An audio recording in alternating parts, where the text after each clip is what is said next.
Have you ever felt completely torn for some reason and then found your favorite songs lifting you up? I have, which is kind of odd if you think about it.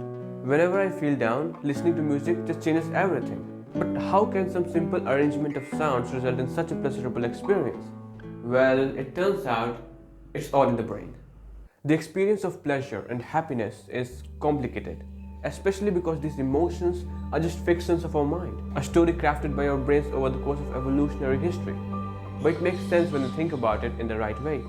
It is the reward system of the brain that is fundamentally responsible for the feeling of pleasure and happiness. Our brains are wired in ways to reward things that have done good to us and discourage behaviors that have proven harmful. Essentially, then, what the reward system of the brain does is that it makes doing things that are important for our survival and kind of make us better fit the environment we're in pleasurable to do. We love eating high calorie, sugar rich food because back in the early days, this was rarely available, and so our brain wired in ways to like it.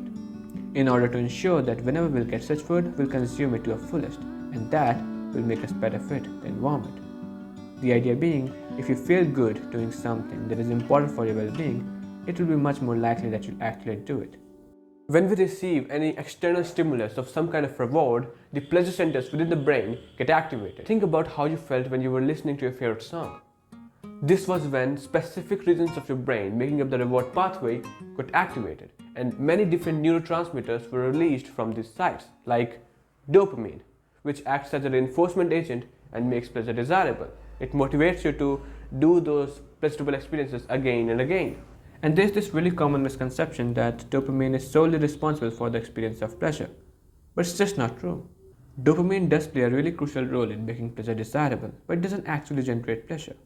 There are a lot of chemicals which, in their own unique way, help in creating the feeling of pleasure. There's endorphins, oxytocin, serotonin, and more.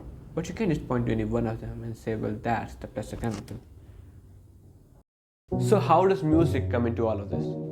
And why? Why is music pleasurable? It doesn't seem like it offers any survival advantage. After all, it is nothing but different sounds arranged in a really good pattern. Humans might not be really good at remembering stuff or calculations, nor are they the fastest, but if there's one thing where humans shine brighter than in machines, is pattern recognition.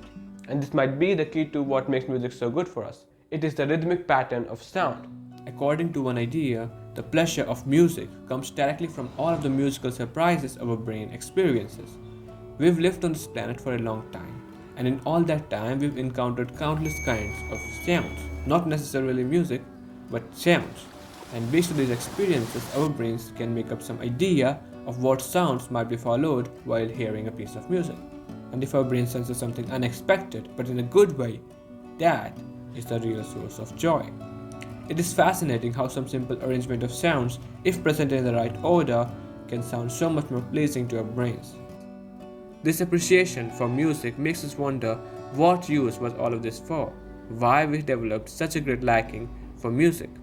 Studies have shown that listening to music also releases dopamine in the reward pathway, indicating that music strikes to the same brain regions as other pleasurable things do.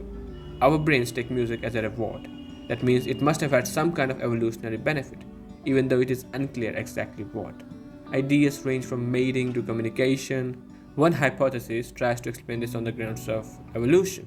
It is evident that the development of language and communication was one of the most crucial developments for human civilization, and our appreciation for music can just be a byproduct of all that development that got into language and communication and sound processing and so on. As a side note, we don't know the exact reason. All we currently have are ideas that are tested to limited accuracy, and a lot of research is still underway. Music can evoke strong emotions. It can make us cry, motivated, joyful, and sometimes even sad. So there's clearly more in play while we listen to music. When we listen to any song, it gets imprinted on our brain as different neural connections, and therefore when we hear that song again, sometimes later, the same neural connections are fired, making us feel the way we did the first time we heard that song. This is why some songs have a different personal touch to us.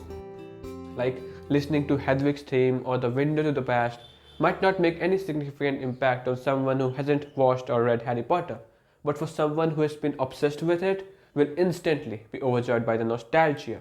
There's also some pleasure coming from the anticipation of song.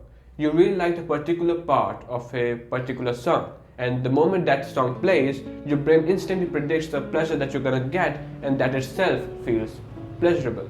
But if we hear any particular song again and again, we'll quickly get bored by it and would crave for something new.